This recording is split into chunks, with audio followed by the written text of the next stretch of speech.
everyone, welcome back to another new release full review. As you guys know, I always do my first impressions, and then I also do a follow-up in 9 to 10 days after I do the fragrance, after I wear it, so that I can tell you if I still like it, if it's worth a pickup, and what I think about it as far as like a rating score and the performance, obviously, because I'm not able to give you a performance in the original first impression. I did the Valentino, the YSLY Eau de Parfum Intense. At this point in time, I might have already released my first impressions for Invictus Victory Elixir. Hopefully we get the Polo Red and the Bad Boy Extreme soon. I have Lacoste Blanc Eau Intense on the way. We'll probably get the Bulgari Rain Essence, all of that. But again, before we get into this video, make sure to like, comment, subscribe, and if you like my content, follow me on Instagram and TikTok so that we can start talking about this fragrance, which I did like in my first impressions. I think I rated it like a 7.9 or 7.5 or an 8. It is Boss The Scent Magentic. Bottle is really, really nice. I like how it has that black. It looks like it's not see-through, but if you hold it to the light, you can see straight through it, which is really nice. I like to be able to see my liquid just so I know how much is left in it, all that good stuff. Especially if you go to sell it and somebody's like, how full is it? You can say 85%, but if you have a bottle like Parfums de Marly Wajan, you can't see through it, then what? You're not going to be able to sell it. With that said, so this is a fragrance that is revolving around 3 notes mainly. There are other things in it, but I will give you what they give you. And the top note here, or I'll just give you the main notes. The main notes are vanilla, Maninka fruit, and bran absolute. So as far as the vanilla is concerned, it's called black vanilla husk. I told you in my original review or my first impression that I don't know what black vanilla husk is. And I said, I'm just going to call it vanilla. But I do have to tell you, the vanilla in this is a lot more intriguing than what you would get in a normal vanilla fragrance, like, let's say, Mercedes-Benz Club Black, or the vanilla style that you get in something like Grand Soir or Nishane Ani. This is a little bit different than that. It has like a darker tinge to the vanilla. So when you first spray this fragrance on, Boss The Scent Magentic, it is that Maninka. But what really surprised me is because I don't really like many of the other fragrances in the line. The only ones that I can stomach, I like the Private Accord a lot. That's like the dark chocolate. The Maninka is dialed way down. It's focused on a dark chocolate that gets a vanilla and amber woodiness in the dry down. Sweet, really nice, almost gourmand fragrance. The Absolute is also good, but again, it dials that Maninka down a lot. The rest of the line I could do without. It has that dry, dusty Maninka fruit I don't really like. This one focuses more on the fruity side of the Maninka. There's also something else in here that also provides a little bit of a fruitiness to it, and I'm not exactly sure what it is. I definitely can also sense a bit of patchouli and a bit of vetiver in this as well. And then you also do get some woodiness, but I'll let you guys know about that in a second. So in the opening, you get that Maninka fruit. It has a little bit of that dry dustiness underneath it, but overall, it's focusing more on this dark, unique fruitiness. And so I was really surprised by that. And that dark, unique fruitiness is mixed with this, which again, I didn't know what it was, that black vanilla husk. And so the black vanilla husk in the opening does not come off like a full vanilla that you would be used to. It's a very unique opening that has this unique fruitiness, and while it's not mind-blowing, it's not a fragrance that I sit here and I'm just like, wow, that's gonna be one of the best of the year. This is a fragrance that I can say I would wear. I would wear it as a random pull. I would wear it as much as I wear the Private Accord because it does something that other fragrances don't do, and I don't know any other fragrances that smell like this. It has that unique fruitiness. It has that black vanilla husk, a little bit of an aromatic tinge to it, and that dry dustiness underneath, almost a little bit of a powdery texture. As you work your way further into the fragrance, and it takes a while, so just wait.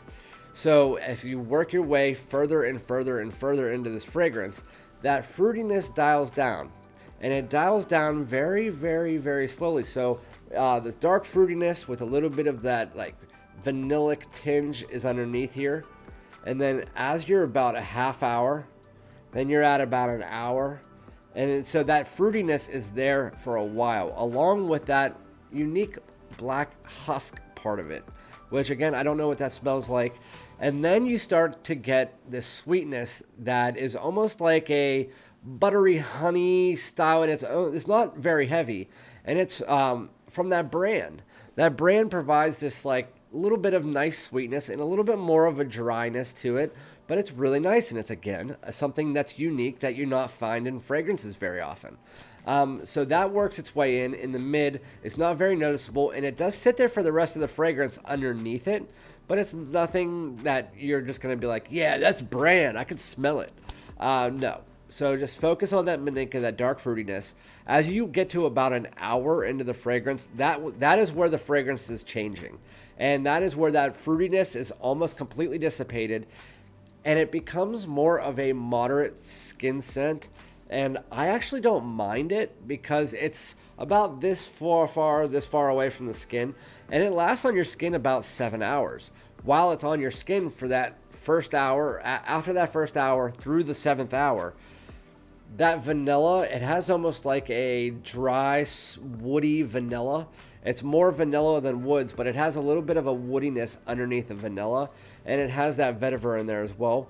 But it's really just a nice creamy vanilla, and the vanilla is just so nice in your hand that, I mean, on your whole body obviously, but I always go like this and smell my hand, but it's very nice and creamy with this like almost like a bright woods, like a sandalwood or maybe some kind of cedar or something, but I think it's more like a sandalwood or a Palo Santo. Something is on under there that's lending to this creaminess that really fits nice with a nice bright woods and that vanilla. And then the vetiver's underneath, but most of the thing that you need to worry about is the vanilla. Vanilla is beautiful. It feels very, it doesn't feel synthetic at all. The vanilla is so nice on your skin. Again, if you're looking to get noticed, this is not going to be the fragrance to do it. While it is an above average projector for the first hour to hour and a half, after that hour and a half, it really does become more moderate into an intimate scent, which I don't mind because I love the smell of it. And my wife even said she likes it. She doesn't like any of the scent line. She doesn't like Private Accord, none of that. She likes this fragrance. She likes the opening. She likes the dry down. She loves the far dry down. That vanilla, she said, it just smells. Usually she says vanilla smells like a candle. Depends on the type of fragrance. Like, she said Club Black smells like a candle, but it still smells good. I said, you're nuts, but whatever. This one, she said that vanilla just smells like I could eat it. It smells like a bakery vanilla. And I agree. That's the best way to put it. It's like a bakery vanilla on your skin with a little touch of woods. So overall, again, it's not a mind-blowing fragrance. It's not one that you need to automatically go out and blind buy today. It's just one that if it comes to the United States, buy it. If you don't want to get it in the United States, you can get it on News Parfums for $50, which is where I got it. News-Parfums. Or you can wait and see if it comes on discounters, because it'll be worth it. It's definitely worth it. It gets the projection, it gets the longevity. It has a nice intimate projection for the style of fragrance it is. It's definitely what it needs to be. There's nothing that I can find wrong with this fragrance.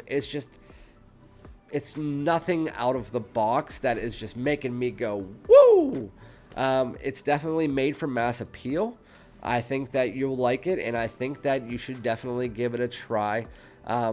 If I would to recommend a blind buy this year, it would be the Valentino Intense, but you can also try that in American stores, United States. So, I don't know. $47 for this to me is blind buy worthy, but I don't want to tell you to blind buy it because it's a unique scent. In unique scents, you don't want to blind buy. That's just my opinion. I would still rank it around a 7.5 to 8. It's nothing mind-blowing, but it is a good fragrance. It's a good release. And from Boss, I was quite shocked because they are very hit and miss with their fragrances. They are also very hit and miss with their performance. And they're also very hit and miss with the synthetics. Synthetic or not, this one is just a really good fragrance. So nice bottle, nice fragrance, good release by Boss. Let me know if you tried it, if you think you like it, if you don't like it, if you're really interested to try it, whatever it might be. And we'll be back with another one, so I'll talk to you guys tomorrow. Thank you so much for joining me. Peace out.